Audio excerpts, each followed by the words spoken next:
All right, we're on our last section here. Is your strategy multi-channel? All right, and then that brings us to our second and final poll. And the question is, when you're thirsty, what do you reach for? A Coke, a Pepsi, Diet Coke, Sprite, maybe something else? And again, we're kind of just asking this question because it's going to tie into what we're doing next. And the majority of you said other, with a decent second being Diet Coke, and then Coke third. So I'll let Nathan get into exactly why we asked that and what that has to do with today's presentation. Okay, here's what I really want to know.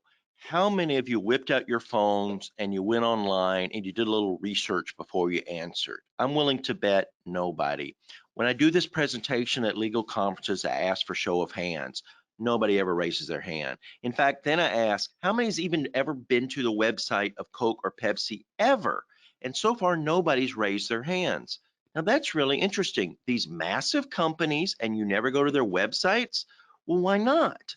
That's because this is what we call multi-channel. They don't wait to be searched. You have Coke and Pepsi in your head when you get thirsty. You don't stop and Google it. All right, what does this have to do with legal? The same thing happens in some categories of legal. I don't think that a lot of people sit in the emergency room and say, I wonder if there's a personal injury lawyer in my town who will take my case on a contingency fee basis. They're just thinking, wow, we need to call so-and-so. That's because those law firms are going beyond just digital, and they're doing things to get in the head of their potential clients. When people do search for answers, they use the internet. That's why we do so much with digital here at my office at Firmidable.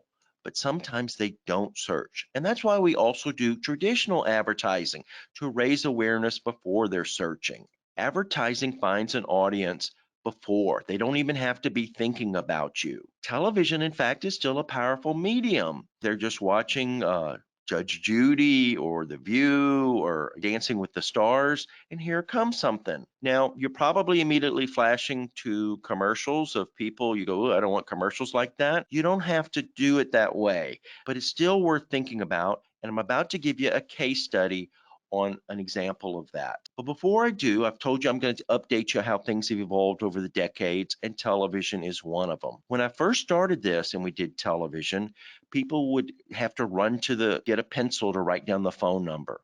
Nobody runs for the pencil anymore. These days, they're likely to watch one screen with another screen in their lap, like a smartphone or a tablet. So there's implications of that when they go from one screen to the other, and somebody ought to be thinking about it. In this case, I did the TV commercial for this law firm on the left, and then one day I went to their website, which I did not work on the right. Somebody else did that.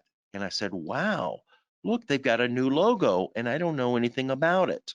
That's because, like a contractor knows how to get the plumber and the electrician to work well together, so does a good ad agency. If you split up all your vendors, the left hand may not know what the right hand is doing.